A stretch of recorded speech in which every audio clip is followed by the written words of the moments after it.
Bonjour à tous, bienvenue sur la chaîne Échecs et Pédagogie pour votre étude du week-end. Salut Romu. Salut Laurent, bonjour à tous. Aujourd'hui, nous vous avons sélectionné une étude composée par Lazare au début du XXe siècle, en 1900.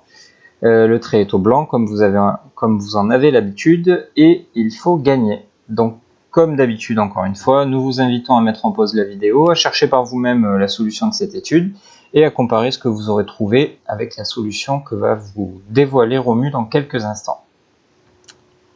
Alors, effectivement, une petite étude pour se mettre en forme lors du week-end. Et donc, qu'est-ce qu'on peut dire au premier abord en regardant la position de manière un peu détachée? Tout d'abord, on voit que le matériel était largement en faveur des noirs, qui possèdent une dame et 4 pions, dont un qui a une case de faire promotion. Donc, ça commence à faire beaucoup. Et tandis que les blancs ont donc moins de matériel, mais en revanche, leurs pièces sont excellemment placées, puisqu'on voit la tour en B8 qui tient le roi H8 dans son viseur.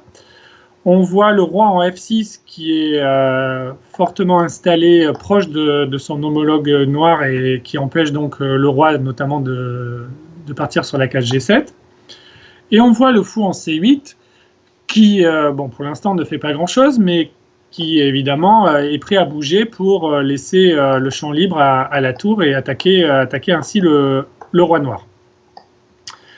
Donc, on l'a bien compris, il y a urgence, puisque les noirs, on l'a dit, ont une dame et en plus ils menacent de faire une seconde avec G1 dame. Donc, évidemment, il va falloir faire un échec. Donc, il va falloir faire une découverte. Donc, maintenant, il va falloir trouver la bonne case pour le fou.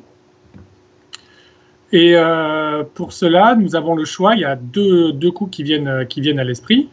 Le premier, c'est fou F5. Qui pourrait être intéressant puisqu'on gagne la dame, mais malheureusement ça ne va pas, puisque après roi H7, les blancs vont prendre la dame, bien sûr, mais les noirs vont se venger en faisant une nouvelle dame avec G1. Et bien que... Ça va empêcher le mat en plus par fou prend G6. Exactement.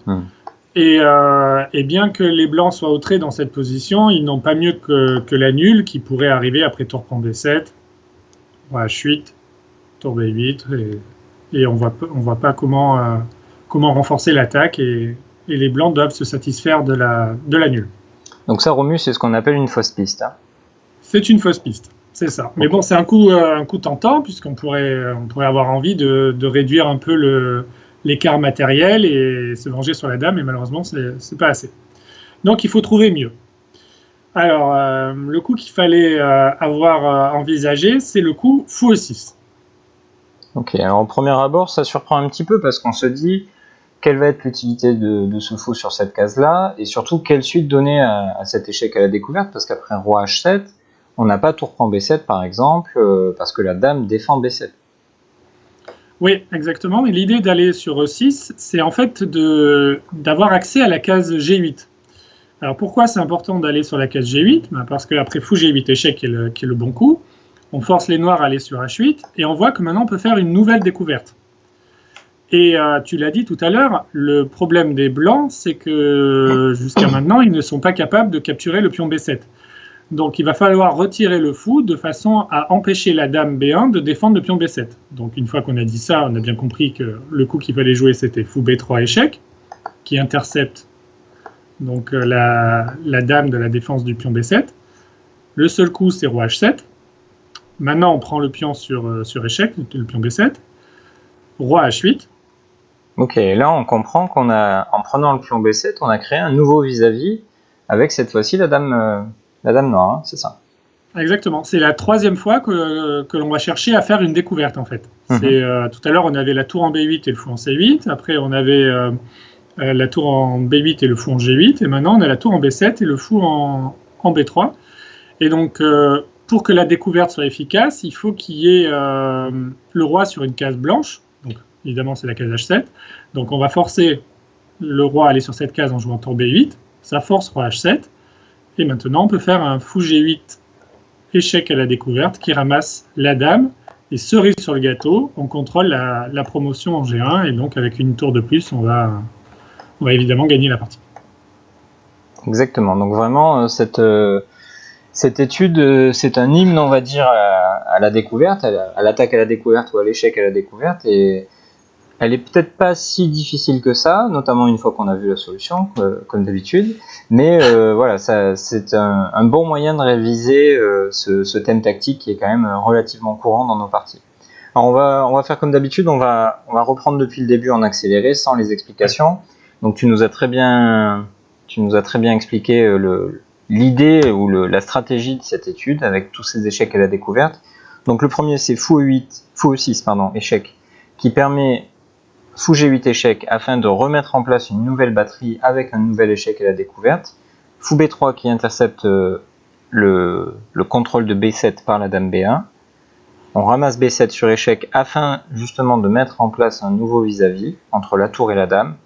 Puis on ramène le roi sur la case H7 afin de se donner ce dernier échec et cette dernière attaque à la découverte qui permet de gagner la dame et, comme tu l'as dit, cerise sur le gâteau, on empêche la promotion. C'est quand même mignon, hein? Oui, c'est esthétique.